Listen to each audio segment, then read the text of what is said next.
안녕하십니까. 네, 글로벌 해외 선물 포함한 글로벌 이슈를 함께 다루는 2차장 김과장의 썰당. 자, 9월분을 저희가 오늘은 좀 이야기할 건데, 우리가 저번 시간에는 미국 주가 지수하고 미국 경기 흐름을 좀 짚어봤죠. 현재 최근에. 그렇다면 일단은 미국을 했으니 이번 편은 그러면 유럽 편을 해보는 게 맞지 않을까 싶어서 이번 편은 유럽 경기 흐름, 이제 과거 흐름하고 현재 흐름까지 조금 짚어보는 시간을 가져볼 거고요. 첫 번째로 저희가 어느 정도 이제 지난번과 같이 미국 이제 그 과거에서부터 한 10년치 정도 그래서 유럽도 동일하게 이제 글로벌 경제 위기부터 시작돼서 현재 흐름은 어떻게까지 이어졌는지 그리고 코로나 시기까지 해서 이제 코로나 창궐 이후에는 어떤 흐름을 보이고 있는지도 조금 이야기를 나눠봐야 될 것 같아요. 그리고 또 하나 최근에 이슈가 되는 게 다시 또 이야기가 나오는 브렉시트. 네, 참 지겹게로 지금 나오고 있는 브렉시트인데 이 얘기도 뭐 간단하게 다뤄보면서 오늘 이 시간 한번 진행해 보도록 하겠습니다.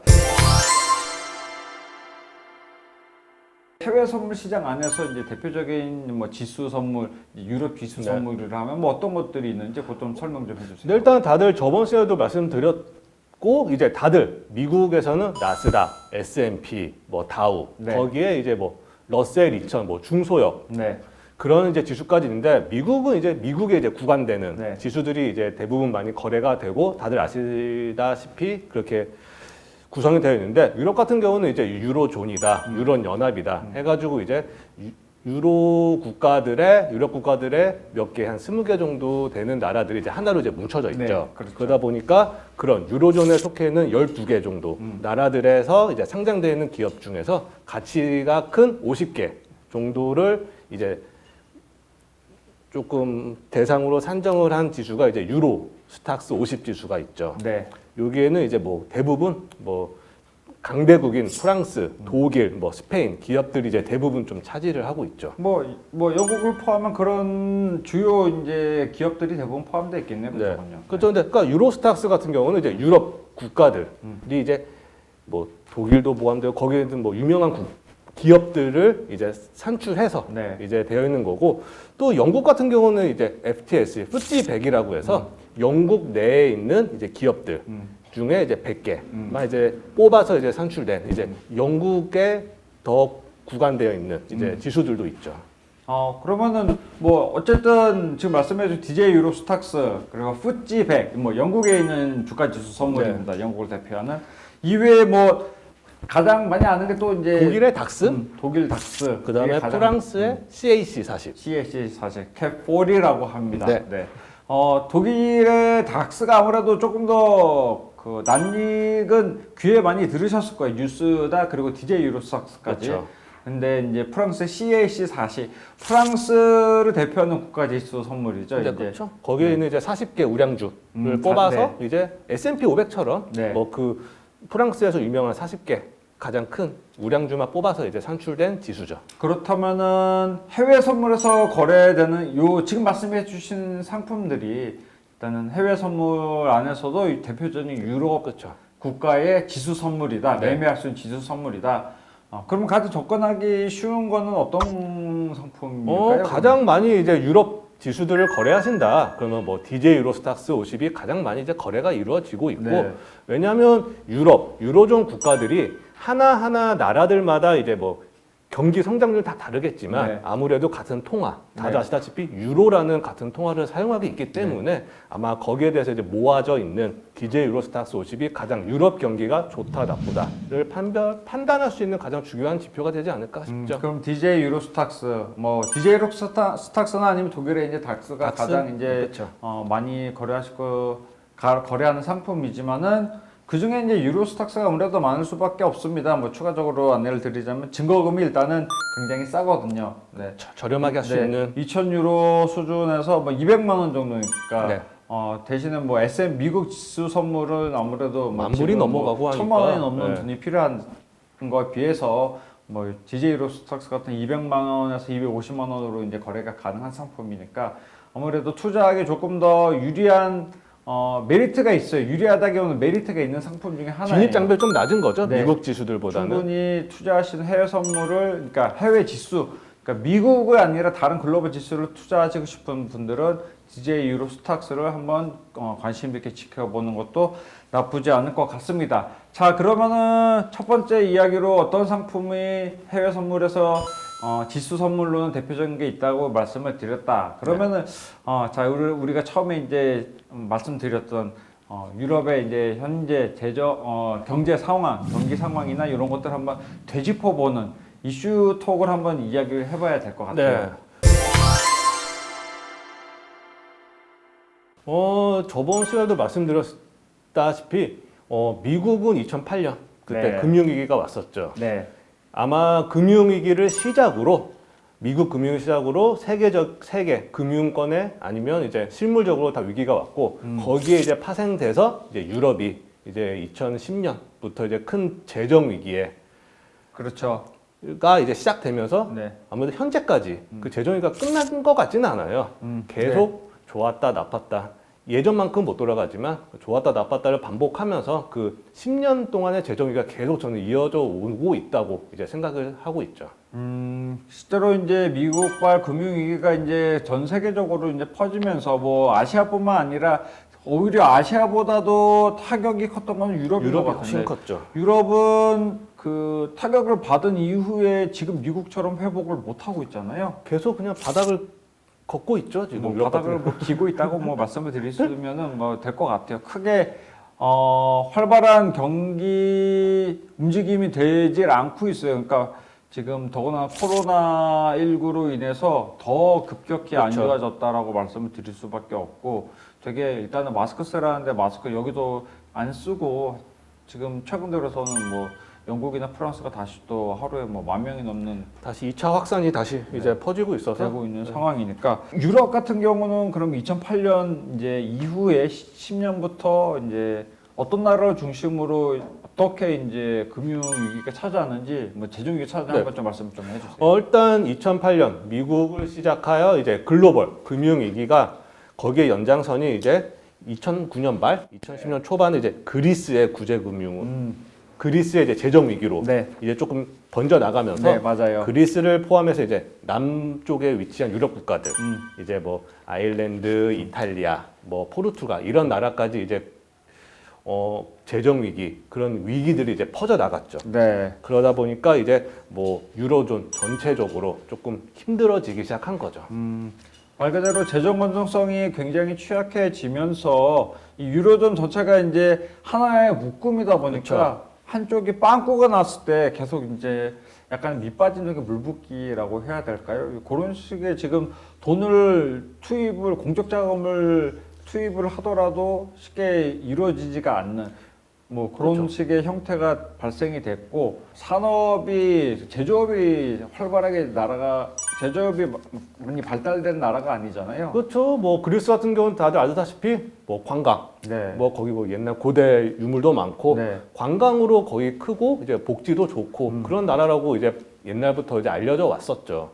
산업 기반제 제조 기반이 없다 보니까 이제 솔직히 이제 재정 위기가 찾아왔을 때 쉽게 회복을 못 하는 거죠. 그것도 생각나네요. 그 재정 위기를 좀 극복하려고 그 땅의 몇 퍼센트를 뭐 판다고 얘기가 네. 나왔었잖아요. 그게 팔렸을 거예요. 팔면서 아마 재정 위기를 어느 정도는 회복을 했다라고 이제 했으니까. 네, 그리스에서 이제 재정 위기가 이제 뭐 스페인, 이탈리아 그런 나라들까지 이제 퍼졌는데 네. 그런 나라들 역시 이제 뭐 제조업 산업보다는 이제 관광이나 약간 이런 산업이 발달된 나라다 보니 아무리 재정 위기가 좀 괜찮아지고 조금 복귀가 돼도 아무래도 이제 조금 옛날부터 과거에서부터 쌓여져 있는 위기가 쌓아 올라오는데 좀 시간이 걸리고 좀 둔화되는 모습을 계속 보이고 회복력이 있죠. 아무래도 제조업이 발달된 나라보다는 쉽지가 않을 것 그쵸. 같아요. 실제로 뭐 관광객이 확 늘어 글로벌리 뭐 경기 위기가 찾아왔으니 아무래도 관광을 하는 이제 사람들이 확실히 이제 글로벌리 줄어든 이제 거죠. 줄어들 수밖에 네. 없는 상황이고 이러다 보니까 이제 엎친 데 덮친 격으로 일단은 굉장히 조금 주력 이제 산업 자체가 더 안 좋아졌다, 위축됐다라고 볼 수밖에 없을 것 같아요. 그러면 뭐 지금 과장님이 일단은 말씀을 이번에 진행을 해주실 거는 뭐 연도별로 조금 한번 말씀을 좀 해주시면은 제가 추가적으로 국가별로 한번 저는 조금 정리를 좀 해볼게요. 그래서 전반적으로 쭉 유럽의 재정기를 보면 2009년 하반기부터 시작이 됐는데 그 당시가 그리스 총선이 있었어요. 그러면서 이제 집권 여당을 물리치고 새로운 당이 이제 사회당이 이제 승리를 했는데 맞아요. 그때 2009년에 이제 GDP 대비 재정 적자 규모가 기존에 알려진 뭐 한 3, 4%대가 아니다. 실제적은 12%가 넘고 더 이상이 될 수도 있다라고 어떻게 보면 조금 모든 나라들 속였다. 근데 우리는 사회당은 이런 것도 이제 투명하게 다 밝히겠다라고 좋은 취지로 얘기는 했지만 거의 10% 이상 차이가 나니 거기에 대해서 이제 글로벌적으로 유로존 내에서 이제 우려감이 되게 커진 거죠. 그 실제로 이제 투명성을 강조하다 보니까 이게 막상 까보니까 이제 굉장히 정말 안 좋은 거죠. 이게 그러니까 유로존 자체에서 시발점이 됐다고 좀 말씀을 드릴 수 있겠네요. 그러다 보니까 이제 투명성은 가졌지만 약간 더 심각하다라는 문제가 있다 보니까 S&P, 뭐 무디스 같은 이제 신용 평가 회사들에서 이제 그리스의 이제 신용 평가 이제 하향 등급을 하기 시작했죠. 이제 그때부터 하락할 수밖에 없을 상황이 됐을 것 같네요. 그러다 보니까 이제 국채 수익률은 급등을 하고 이제 뭐 자금을 끌어올 수 있는 힘이 이제 부족하다 보니 옛날 한국의 IMF에 이제 구제 금융을 신청한 것처럼 이제 그리스도 유럽 연합과 이제 IMF 이제 금융 구제를 이제 한 2010년 4월 정도에 신청을 하고 한 달 후에 약 1,000억 유로를 이제 지원을 받았죠. 그렇게 됐으면은 뭐 일단은 요게 내용이 2010년까지 말씀을 하면 말씀 초반까지 이게 뭐 그러니까 상반기까지 이루어진 거라고 말씀드릴 수 있을 것 같고 하반기도 아니고 한 4분기에서부터 한 6개월, 10개월 안에 일어났던 일들이니까 짧게 일어난 거네요. 그러면은 일단은 이런 식으로 진행이 됐다면은 점차 이제 아까 말씀해 주셨던 대로 이 재정위기가 점점 유로존에서 이제 빵꾸난 나라들이 말 그대로 재정이 빵꾸 나라가 하나 둘씩 생기기 시작했거든요. 근데 그러다가 이제 10년 하반기 정도 되니까 갑자기 이제 아일랜드, 포르투갈 이런 남쪽에 위치한 유럽 국가들이 주로 이제 남쪽에 나라는 국가들이 많네요. 이게 대부분 나라들이 주력 산업이 전부 다 그러면은 관광이 많죠. 왜냐 제조업보다는 관광이나 아니면 옛날부터 이제 좀 복지에 신경을 썼던 나라들이다라고 이제 생각할 수 있겠죠. 말 그대로 걷어들이는 세금이 대부분 이제 복지에 사용이 되고 그러다 보니까 이제 다른 기타 산업 전반에 쓸 수 있는 뭐 R&D나 이런 쪽의 개발이 부족해지면서 그 제조업이 발달할 수 있는 실제로 부분이 굉장히 적었던 것 같네요. 그래서 아일랜드 같은 경우는 글로벌 금융위기 이후에서 이제 부동산 가격이 이제 좀 거품이 꺼지면서 거기에 조금 힘이 들면서 이제 구제금융을 신청한 나라고. 부동산 거품이 그쪽은 있었네요. 그러니까 미국과 똑같은 상황이었는데 그러다 보니까 그리스가 터지고 연쇄적으로 터지다 보니 어쩔 수 없이 아일랜드도 약간 거기에 영향을 많이 받았던 나라고. 하지만 포르투갈 같은 경우는 원래부터 안 좋았던 나라다 라고 이제 생각하시면 될 것 같아요. 포르투갈은 경기가 안 좋아진 지 이미 옛날에 우리나라 IMF가 받았을 때 그때는 이제 동남아시아 쪽이 굉장히 안 좋아지면서 이제 우리나라까지 영향을 미쳤다고 생각하면은 포르투갈은 제가 알기로도 90년대 말부터 이미 안 좋아졌다고 꾸준히 계속 안 좋은 상태였죠. 크게 좋지 않은 상황이 있다는 거는 그렇게는 알고는 있었습니다.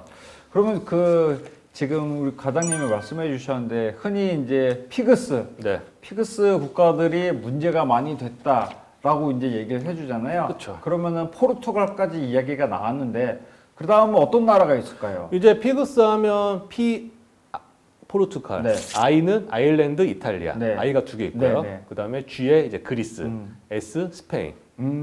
다 보면 어떻게 보면 저희가 한번 유럽 여행을 생각을 하면 거기 뭐가 좋대, 그거 보고 싶다. 약간 그런 나라들이에요. 다.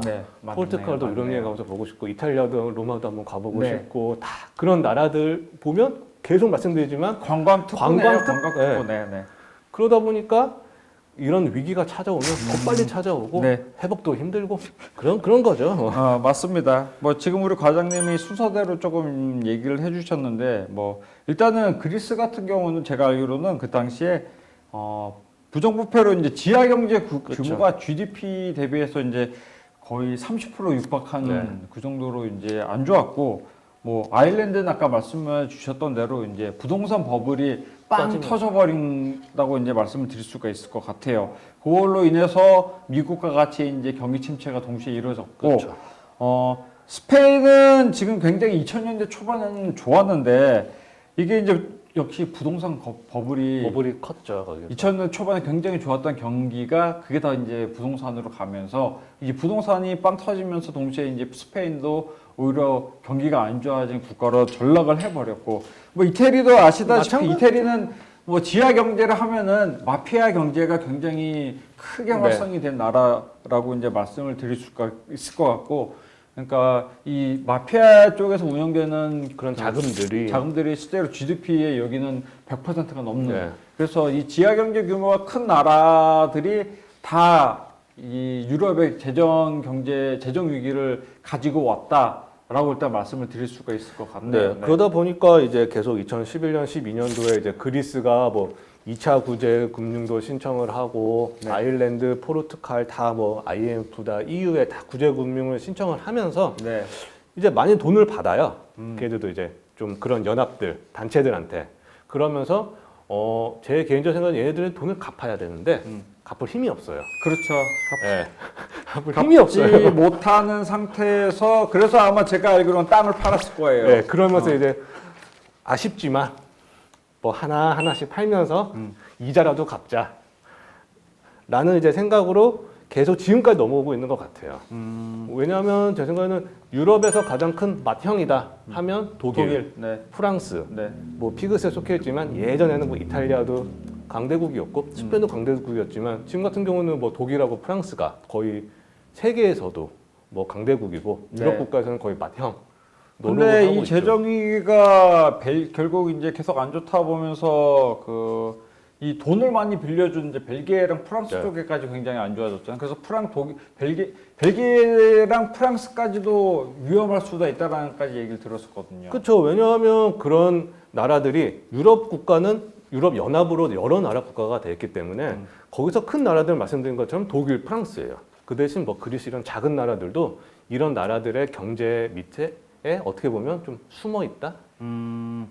지원을 유럽 중앙은행에서 해준다 하더라도 그게 어느 정도 제가 알기로는 그 정해진 퍼센트 내지가 네. 있는 걸로 알고 있어서 되게 유로존 안에서 이게 재정 위기가 제가 알기로는 지금 재정이 계속 안 좋을 수밖에 없는 게 굉장히 이 정책이 유로존에 처음에 이제 발생을 할 때 이 정책 자체가 굉장히 조금 경직돼 있다고 말씀을 드릴 수 네. 있을 것 같아요. 그리고 제 생각에는 이런 나라들이 그리스, 아일랜드, 포르투갈들이 유럽 연합에서 돈을 빌릴 때 네. 뭐 어떻게 보면 저희가 은행에서 돈을 빌린 것보다 조금 싸게 빌릴 수가 있는 거죠. 그렇죠. 같은 아무래도 유로존 네, 국가니. 같은 통화를 네. 사용하니까. 그러니 뭐 조금 부담 없이 좀 빚을 더 많이 낼 수 있어서 더 거기서 더 위험성이 더 커지지 않았나 싶은 말 거죠. 그대로 그러니까 같은 통화를 사용하다 보니까 외환 위기를 솔직히 그런 거에 대한 걱정을 할 필요는 없을 것 같아요. 대신에 그렇죠. 이 재정 위기는 또 다른 거거든요. 그러니까 유로존이 되게 웃긴 게 이 외화 이제 우리나라 지금 외화 자금이 많이 들어와 있다 하잖아요. 그러면서 외화 자금 많이 우리나라 IMF 때도 외화 자금이 돈이 달러가 많이 다 빠져나가면서 그 나라 경기 이제 그 IMF가 사태가 맞았는데 실제로 유로존은 이럴 위험이 리스크는 굉장히 적어요. 그렇죠. 대신에 이제 각국의 재정 위기는 니네들이 알아서 하라는 약간의 이제 떠넘기기? 네, 그게 되게 애매하게 돼 있는 그 제도를 만들어졌더라고요. 네. 그래서 이렇게 되었으면은 재정 위기를 극복할 수 있는 뭔가가 굉장히 어려울 것 같아요. 뭐 그러니까 지금 예전에 한 번도 이야기가 나왔지만은 독일 이제 각국의 유로존 어떤 나라가 안 좋아서 잘 사는 나라가 돈을 갖다 부어주려면은 이제 실제로 독일 같은 경우는 그러면 독일 국민들은 내가 세금을 내서 딴 나라에 그쵸? 말 그대로 도움을 준다는 그러면은 저 같아도 굉장히 반대를 하고 반대를 할 것 네, 같아요. 많이 하죠. 그러니까 뭐 그 탈퇴를 한다. 뭐 영국이 솔직히 그래서 탈퇴한 거 아닌가요? 그렇죠. 브렉시트 자체도 처음에 모티브가 된 게 계속 그 유로존이 안 좋아지면서 영국이나 그러니까 독일 등 같이 잘 사는 나라에서 돈을 더 많이 지불을 하고 그 말 그대로 시민들이 이제 열이 받았고 그렇죠. 그렇기 때문에 이제 브렉시트까지 이어진 게 아닌가. 그래서 유로존 자체가 지금 물론 이제 많이 지금 뭐 DJ로서는 차트로 보면은 많이 회복은 된 것 같아요. 그렇죠. 됐지만은 이게 되게 웃긴 게 실제로 경기 자체가 좋아졌다기보다는 뭐 지금은 뭐 다른 나라가 돈이 지수나 이쪽으로 몰렸다, 주식 쪽으로 많이 몰렸다라는 그렇죠. 들어갈 수밖에 어디 뭐 딸 때 돈이 갈 데가 없으니 그 지수 금융 상품들에 약간 우리나라랑 지금 비슷한 상황인데요. 동학 서학 그러니까 좀 그쪽 유로존 자체에서도 금융 쪽으로 돈이 몰렸다고 말씀을 드려. 오히려 부동산 쪽은 부동산 버블로 인해서 한번 무너진 게 있어서 쉽게 이제 접근을 하기는 어렵다는 그렇죠. 얘기를 들었거든요. 그렇다면은 돈이 집중될 수 있는 장소는 뭐 금융, 주식 이쪽밖에 이쪽이죠. 없거든요. 그래서 이 돈이 아무래도 지금 회복세, 그러니까 미국도 많이 주식 쪽으로 돈이 흘렀지만은 우리나라랑 되게 비슷한 상황처럼 지금 유럽도 지금 되게 금융 쪽으로 돈이 많이 흘러서 오히려 각국의 그 주요 기업들이 오히려 그거는 오르지 않았나 그렇게 일단 말씀을 드릴 수 있을 것 같네요. 그러면은 유럽 지금 재정 상황이 2008년 이후부터 어쨌든 쭉 계속 좋아지지 않았잖아요. 네. 더군다나 코로나까지 발생이 되고 나서 지금 더 안 좋아졌단 말이죠. 그렇다면은 지금 최근에 또 초반에 말씀드렸던 이 브렉시트, 네. 브렉시트가 유로존에서 재정 위기에도 한 역할을 할 것 같거든요. 그렇죠. 대부분이 이제 그리스 시작해서 뭐 아일랜드, 피그스 국가들한테 금융위기가 퍼지면서 뭐 프랑스 그런 정도까지 약간 영향을 준 게 한 2013, 14년도? 그 정도까지 영향을 줬다가 그 후에는 약간 조금 어떻게 보면 좀 조용했었죠. 유럽 쪽이. 네. 근데 갑자기 이제 한 16년도에 영국이 갑자기 나 이제 유럽에서 탈퇴할래. 저 아직도 기억나요. 그날 저희 팀 인원이 전부 다 나와서 근무를 투표 섰죠. 때문에 그 투표 시간에 전부 다 날밤 새면서 있었죠. 이제 일을 했었거든요. 그러니까 그날 그 어느 지역에서는 탈퇴가 이겼다 그러면은 파운드가 확 빠지고 그러면 그 어쪽은 탈퇴를 반대한다가 승리했으면은 다시 또 파운드 위로 솟구치는 그쵸. 그날 그 많은 투자자 뭐 그날은 투기 세력이 엄청나게 많이 몰렸죠. 이제 하락 뭐 상승 거기에 엄청나게 이제 한 번은 뭐 100지 이상이 순식간에 빠졌다 올랐으니까요. 그쵸. 네. 그랬던 기억이 나네요. 브렉시트를 찬성을 한다 만다 했을 때. 그러니까 몇 번 안 되는 기억 속에 한번 글로벌적으로 좀 유명한 것 중에 하나 있죠. 그러면은 브렉시트가 지금 그때 이제 2016년에 이제 진행을 하고 나서 실제로 이제 빠져나가는 데까지 굉장히 시간이 많이 걸렸던 것 같아요. 아직까지 빠져나가지는 않았어요. 완벽하게 그러니까 올해 1월 달에 이제 탈퇴를 하는 거는 결정이 났는데 어떻게 탈퇴를 할지 그게 아직 합의가 안 됐죠. 그러다 보니까 16년도에 한 6월 달경에 찬반 투표를 해서 이제 영국 쪽에서는 이제 우리는 유럽 연맹에서 빠지겠다라고 이제 결정이 됐고 그리고 나서 이제 한 18년도 2년까지도 이제 뭐 좀 합의도 있고 막 이제 걔네도 이제 나가려면 영국도 왜냐면 유럽 쪽에서 나가는 거니까 뭔가에 뭐 무역도 문제가 있을 수 있고 그렇죠. 맞아요. 뭐 통화야 뭐 어차피 영국은 파운드라는 통화를 썼기 때문에 맞습니다. 좀 그렇지만 여러 가지에서 이제 합의한 게 많았었죠. 그게 이제 몇 년 동안 한 2, 3년 동안 계속 수차례 합의안이 실제로 잘 이루어지지가 않으면서 지금 이제 영국 메이 총리가 이제 탈퇴를 이제 말 그대로 이제 그만두게 됐죠. 반강제로 그만뒀고. 그렇죠. 이제 지금 현재 총리인 이제 존슨. 근데 보리슨 총리가 일단은 총대를 다 맸거든요. 그렇죠. 보리슨 총재 같은 경우는 이제 영국이 유로존을 탈퇴하자의 강경주의파였죠. 탈퇴해야 된다. 네. 라는 거죠. 그래서 그 실제로 현재까지도 영국에서는 아직도 이 탈퇴한 거 무르자 하고 시위를 하는 경우가 굉장히 많다 하더라고요. 근데 어찌됐든 이 지금 최근에 영국이 브렉시트 관련해 가지고 작년에 이제 올해 초에 1월 달에 탈퇴를 하면서 이제 맺었던 이유에 맺었던 합의를 파기하는 이제 법을 지금 발의를 했던 걸로 이제 얘기를 들었어요. 뭐 국내 시장법 아닌가? 국내 시장법이라고 국내 시장법 이게 지금 어떤 법인가요, 그러면은? 그러니까 이제 영국 내 이제 뭐 북아일랜드도 있고 여러 네. 이제 나라들이 있는데 거기서 이제 북아일랜드 같은 경우는 영국이 브렉시트를 이제 유럽에서 탈퇴를 해도 네. 거기는 EU에 남아 있다. 같은 동시에 영국과 EU의 동시 관세를 다 받는 다 관세를 그런 나라였었죠. 그런 나라였는데 네, 그렇게 결정이 결정이 났거든요. 났죠. 네, 네. 근데 그 국내 시장법 안에서는 네. 약간 반대로 해석을 하는 것 같아요.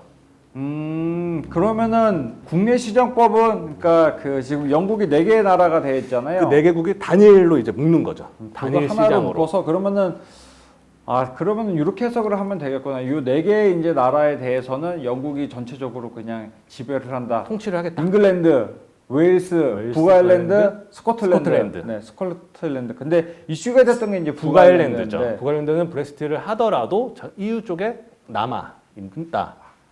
요거 자체가 지금 실제로 지금 이슈가 문제가 되는 거거든요. 국제법 위반까지 이제 나오면서 그러면 이게 지금 현재 코로나에 맞물리게 되면은 유로존 전체에서도 안 좋지 않을까요? 제가 알기로는 그러면은 근데 되게 최근에 이제 그 유로화는 굉장히 안정 흐름을 그렇죠. 보이고 있거든요. 오히려 지금 상승을 하고 있고 네.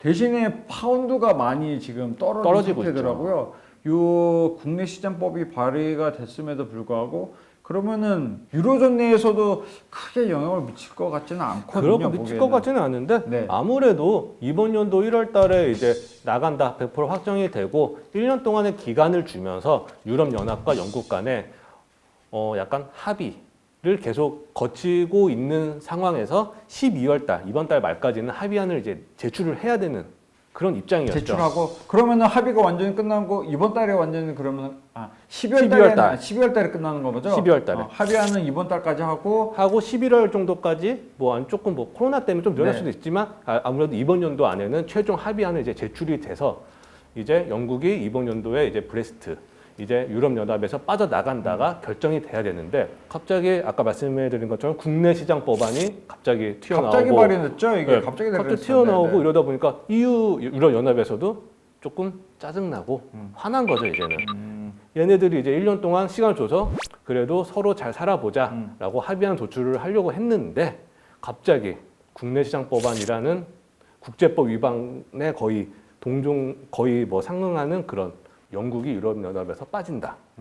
거기에 대한 불안감이 되게 커지고 있는 거죠. 그럼 근데 그 이 브렉시트로 인해서 다른 유럽 국가들도 이제 어나더 브렉시트 또 다른 브렉시트 막 얘기가 했었단 말이죠. 이 브렉시트가 솔직히 영국이 일단 가능했던 거는 유일하게 이제 자국 통화를 쓰는 이제 유럽 국가. 그렇죠. 유럽 네. 연합에 속해 있지만 유로를 쓰지 않는. 네, 파운드를 계속 네. 이제 쓰는 이제 국가였잖아요. 브렉시트가 이제 실제로 이제 유로존에서 탈퇴를 할 때 이 통화적인 문제가 굉장히 많아요. 그러니까 다른 나라 같은 경우는 해당 통화가 이제 사용한 통화들이 다 이제 없어졌기 때문에 그렇죠. 이 통화를 다시 찍어와내야 되고 거기에 상응하는 유로화에 맞춘 그 통화율 그렇죠. 이런 것도 이제 새로 하는 다시. 부분이 굉장히 시간이 많이 걸리고 그런 부분이 굉장히 어려웠었거든요. 네. 이런 게 오히려 이제 그나마 이제 좀 영국에는 유리한 부분이 있지 않았나. 수월하게 이 브렉시트까지 이제 진행 절차가 뭐 다른 나라 아까 말씀하신 것 통화에 대한 문제가 하나가 빠지면서 좀 더 쉽게 어떻게 보면 조금 더 진행이 될 수 있었겠죠. 막 이렇게 이제 다른 막 독일도 그렇고 프랑스도 그렇고 막 이제 영국처럼 빠져나가자 막 이제 데모하는데 이거 쉽지 않을 거예요. 이게 실제로 이제 독일 같은 경우는 전범국가예요. 전범국가. 그렇죠. 그러니까 유로존이 처음 생긴 거 이유 중에 하나가 뭐냐면은 이제 세계 1차, 2차 대전 이제 말 그대로 전범국가 독일이 있단 말이에요. 독일. 그래서 유로존 안에서는 평화를 유지하자라는 하나의 원인 중에 하나로 이제 유럽 연합이 탄생을 된 거거든요. 그래서 이 전쟁에 대한 두려움이 유럽 사람들 굉장히 강해요. 그래서 이 요거에 대해서 때문에 독일이 유로존을 탈퇴한다는 거는 굉장히 쉽지는 않을 것 같다. 그쵸. 일단 저는 그렇게 생각을 하고 있어요. 아까 계속 유럽 재정 위기부터 시작했는데 거기에 이제 언급된 나라들은 네. 또 쉽게 못해요. 왜냐하면 유럽 연합에 속했기 때문에 네. 싼 이자로 돈을 빌렸어요. 그렇죠. 근데 유럽 연합에서 탈퇴를 한다? 그러면 이자가 뭐 1%에서 어디까지 솟구칠지 모르죠. 맞습니다.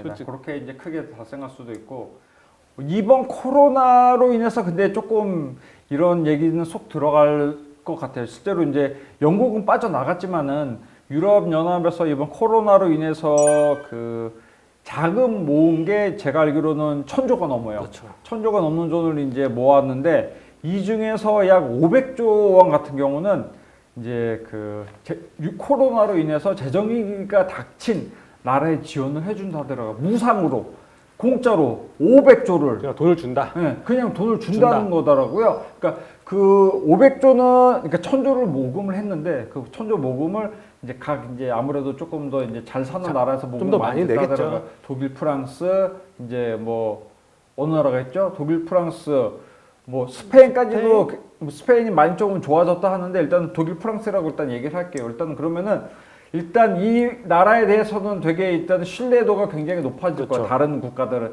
말 그대로 돈이 필요한 나라들은 내가 힘든데 도와준다. 네.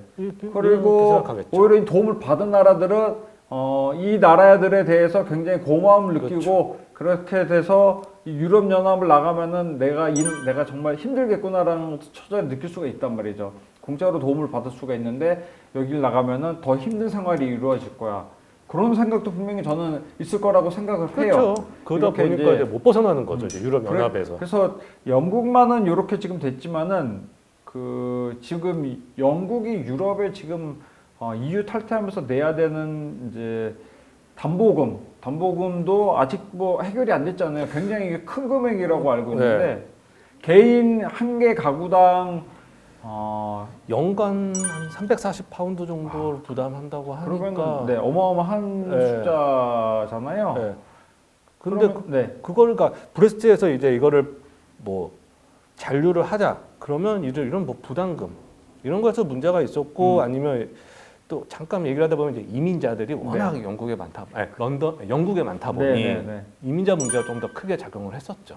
약간의 장점과 단점이 분명히 존재를 할 거고, 이게 이제 그렇다면은 유럽 경제 자체로는 제가 보기에는 큰 영향은 미칠 것 같지 않아요. 지금 제가 오늘까지도 차트를 보고 왔어요.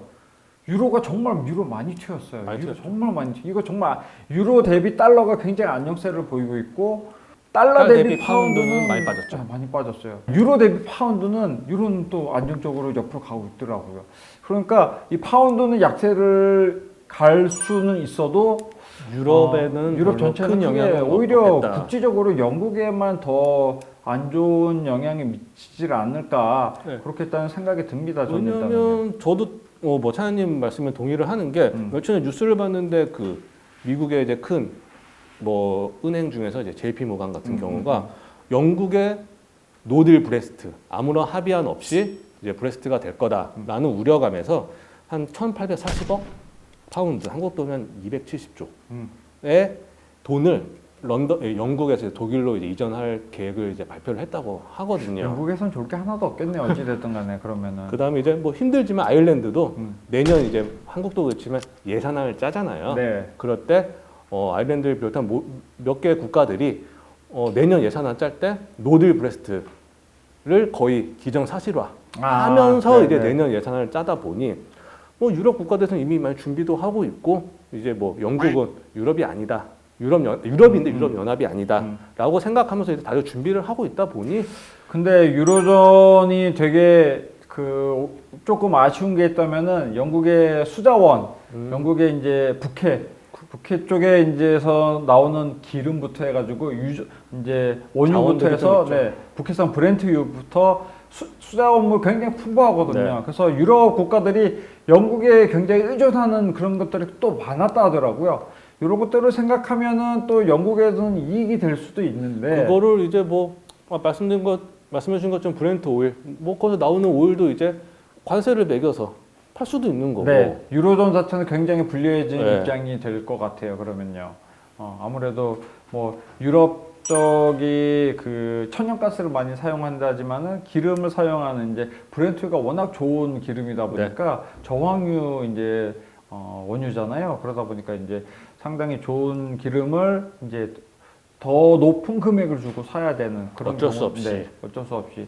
그래서 앞으로도 아직 기간이 조금이라도 남아 있으니까 상호간에 뭐 그 합의는 합의 아니면 어떻게 도출이 될 수도 필요하지 있을까? 않을까, 도출이 되지 않을까. 그래서 지금 그 파운드를 지금 투자하시는 분들은 그 장기 투자 관점으로 가시는 건 조금 리스크가 있을 것 같아요. 네. 제가 보기에 파운드도 그렇고 그 영국의 푸찌 푸찌, 지수 지수도 선물을 그렇고. 매매하시는 분들 굉장히 좀 리스크를 생각을 하고 위아래로 변동성이 심할 거를 생각을 하시면서 매매를 좀 하는 게 네. 좋을 것 같아요. 오히려 DJ 로스탁스나 닥스 같은 경우는 뭐 방향성을 갖고 투자하시는 게 맞을 것 같은데 파운드나 DJ 로스 아니 파운드나 푸찌는 푸찌. 네.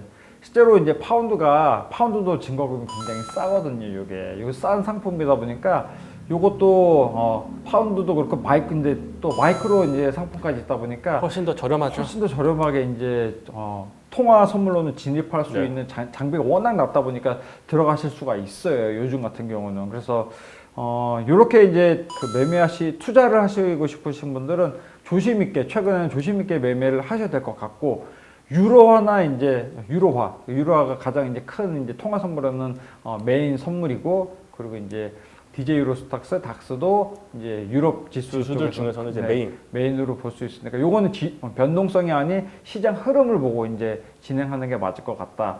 저는 요걸 조금 얘기를 해주고 싶었어요. 이제 DJ 우리 지금 요거 보시는 분들이 시청하시는 분들이 DJ 유로스탁스가 왜 중요한지 조금 알아두셔야 될 이유 중에 하나가 이제 많은 은행에서 방문하셨을 때 예전에 ELS 요거를 사라고 정말 손해 안 보고 왕창 돈을 벌 수 있다. 수익을 막 20% 30% 무조건 낼 수 있다라고 이제 많이 이야기를 들었을 거예요. 그러면서 이제 얼마 전에 이제 크게 이제 문제가 생겼지만은 이 해외 ELS를 구성을 할 때 가장 많이 적용되는 게 홍콩의 항생, 유럽의 DJ 유로스탁스예요. 이 지수 선물을 이제 따라가게 되는데 그래서 선물로 해지를 한단 말이죠. 그러다 보니까 이 가격의 흐름의 변동성에 따라서 이 ELS 가격이 내가 이제 실제로 뭐 요거 조금 깊게 내려가면 어렵지만 이게 절대로 이제 손해가 무손실이라고 얘기를 하는데 절대 손실이라는 거는 손실 안 난 상품이 아니라 무한대 손실. 이게 내가 빵이 될 수가 있어. 말 그대로 내가 투자한 돈 1억이 한순간에 0이 될 수가 있거든요. 그래서 ELS로 들어가는 DJ 유로스탁스가 포지션이 얼만큼이 되고 그런 것들을 만약에 이제 내가 ELS 투자를 하고 싶으신 분들은 요거 반드시 공부를 하셔야 돼요. 국내 코스피 말고 해외 이제 항생이나 DJ 유로스탁스가 메인이 되는 그 상품들을 이제 실제로 이제 투자를 하시는 분들은 그런 것들을 어느 정도 공부를 하고 그리고 이제 이 포지션이 몇 퍼센트나 되는지를 보시면서 투자를 하시는 게 되게 정말 중요합니다. 그러니까 무위험 상품은 이게 ELS도 파생 상품이에요. 네. 그렇죠. 파생 상품은 공짜가 없어요. 진짜 더군다나 ELS는 이번에 밝혀진 게 DLS, DLF 포함해서 뭐 지금 제가 DLS나 DLF까지 말씀드리기에는 너무 복잡한 내용이 이어지기 때문에 어쨌든 이런 상품들은 저수익의 고위험 상품으로 결국 평가가 났어요. 해외 선물 옵션은 오히려 고수익의 이제 고위험의 고수익, 고수익이 날 수 있는데 실제로 이제 수수료도 굉장히 최근에는 전 뭐 증권사나 선물사가 이제 싸게 됐기 때문에 그렇게 이제 평가가 되는데 ELS나 DLS 이런 상품들은 이제 수수료가 선수수료를 뗍니다. 그렇죠. 1% 이상을 떼요. 투자한 돈에 1억을 냈으면은 얼마를 내는 거죠? 100만 원. 네, 한번 수수료 100만 원 떼버립니다. 100만 원 떼버리니까 엄청 큰 금액이에요. 근데 해외 선물은 1억 원치 되는 계약 금액을 하는 것도 수수료는 뭐 10만도 안 되겠네요. 10만 원도 안 되죠. 그런 되겠네요. 수준이 되니까 그 정도로 위험한 상품은 솔직히 ELS나 DLS 상품이에요. 그러니까 이런 상품들을 지금 해외 선물 하시는 분들은 관심이 있어서 이쪽에 투자하시려고 하는 분들은 공부를 하시고 하셔야 돼요. 그러니까 저는 그냥 해외 선물 하라고 말씀을 드리고 싶은데 뭐 조금 더 나는 다양한 상품을 경험해보고 싶다 하시는 분들은 이렇게 이제 ELS나 DLS S 상품도 이제 하신 상품들이 많아요. DLS는 원유도 들어가 있는 상품들도 있고 골드가 들어가 있는 것도 있어요. 그러니까 그런 것들도 굉장히 주의를 기울이면서 투자를 하셔야 될 부분이라서 이 부분 조금 말씀드리고 싶어요. 실제로 이제 요즘에 그러니까 코로나 이전에 이제 그게 이제 작년 말부터 이제 올해 초까지 이렇게 빠바방 이슈가 터졌는데 이걸 알고 들어가셔야 되는데 모르고 들어가시는 게 문제가 되는 거거든요. 그러니까 적어도 항생이 뭐다, DJ 유로스탁스가 뭘로 구성되어 있다, 뭐다, 이 정도는 그래도 기본에는 좀 알고 들어가시는 게. 네, 증권사 입장에서는 저는 그런 거는 말씀드려요.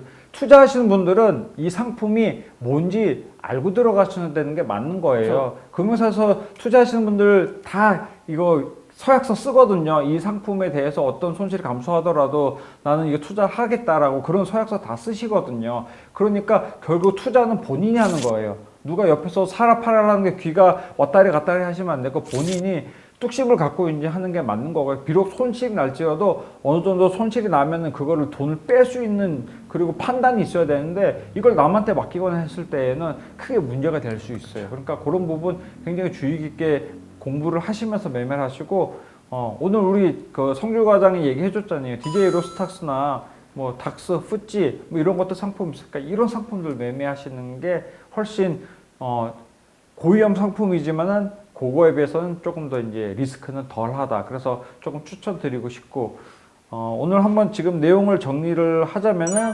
유로존이 재정위기가 2008년부터 발생이 됐지만은 실제로 미국만큼 회복이 되지는 못했고 회복되지 못하고 있고 그 하나의 단체로 묶여 있다 보니 전반적으로 이제 뭐 독일하고 프랑스는 좀 괜찮지만 네. 그래도 돈을 빌려줬으니 네.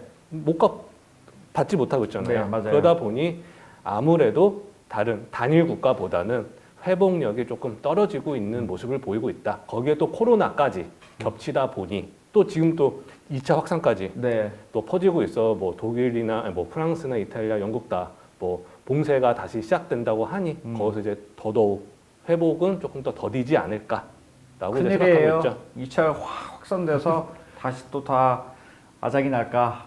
아 정말 그때는 또 힘들 것 같은데. 네, 일단 뭐 미국 나스닥부터 시작해가지고 저번에 말씀드렸을 때는 굉장히 좋았잖아요, 차트가.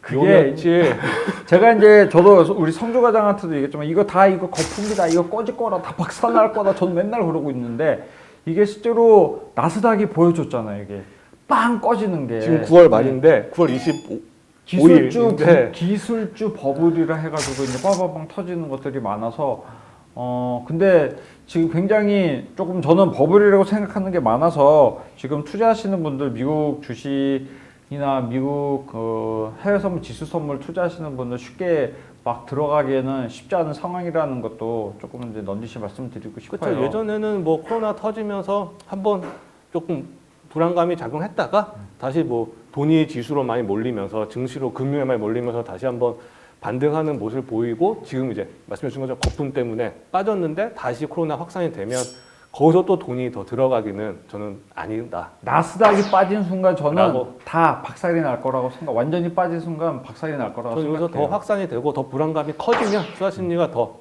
위축되면 저는 그 요번 3월, 4월 봄이었죠. 네. 그것보다도 더 빠질 수 있다. 11월 대선도 분명히 트럼프 대통령이 굉장히 미국 지수를 끌어올리려고 노력을 하겠지만은 이것도 굉장히 그 이슈 저희가 이제 투자하시는 분들이 지금 지수 선물 이어서 하니까 굉장히 주의 깊게 보셔야 돼요. 그러니까 오늘 뭐 유로존 얘기를 했지만은 미국 이야기 잠깐 또 뭐 발을 담그자면은 코로나 사태 플러스 코로나 2차 위기 플러스 그리고 미국 대선 그리고 미국 대선에서 지금 어떻게 11월 이제 얼마 안 남았습니다. 실제로 11월 초에 이제 또 미국 대선은 조금 헷갈리지만 저희는 좀 선거가 좀 네. 다르지만 아무튼 시작은 11월 초에 시작을 하니 한 달 정도 남은 거죠. 이제. 네, 그렇죠. 다음 시간에는 살짝 미국 대선이 어떤 식으로 운영되는지 진행이 되는지 한번 설명해 주는 것도 나쁘지 않아요. 네. 그거에 따라서 아마 그날도 지수가 오르락 내리락을 이제 많이 막 발표되는 것 따라서 이제 또 될 아마 거라서. 그때 저희 아까 브렉시트 때도 저희 회사 이제 저희 팀 직원들이 이제 밤을 새면서 봤지만 또 저번 트럼프 대통령 당선될 때도 또 네, 맞아요. 트럼프가 대통령 될 때도 이제 저희가 어떻게 될지 몰라서 다들 비상대기하고 있었는데 이번에도 좀 재밌게 지금 재밌게 네. 볼 것 같아요. 다음 이번에도. 시간에 저희가 일단 그런 내용도 해보고 그리고 저희가 금 얘기를 최근 금 얘기를 가격 흐름을 해서 살짝 그것도 건드려 보고 그럼 최근에 좀 많이 움직이는 거를 움직이는 조금 상품들을 조금 말씀을 중심적으로. 드려야 될 것 같네요. 금 얘기를 안 할 수가 없을 것 같아요. 금, 실버, 기금, 저번 달에 얘기하신 뭐 다른 모든 관계자분이 있지만은 많이 빗나갈 거예요. 빗나갔을 거예요 지금. 저희가 이 얘기를 안 다룰 수가 없어요. 금 3,000불 간다 그랬는데 지금 3,000불이 뭔 말이야. 지금 1,900불이 깨졌는데. 그러니까 이 얘기는 다음 시간에 조금 더 한번 이야기하도록 하겠습니다. 그러면은 오늘 저희 이제 유로존 얘기를 조금 쭉 진행을 해보고 브렉시트까지 해봤는데 이런 궁금하신 점들 있으면 한 번씩 이제 전화를 주셔도 되고요. 저희 구독 이제 한번 눌러주시고 좋아요도 눌러주시고 뭐 언제나 제가 말씀을 드리는 거 저희 쪽으로 전화 주시면 친절하게 상담해드리겠습니다. 성주 과장이 참여해드리고 제가 전화를 잘 안 받았어요. 제가 다 해드리겠습니다. 네, 오늘 여기서 마치도록 하고 다음 시간에 그럼 뵙는 걸로 하겠습니다. 네, 감사합니다. 감사합니다. 네.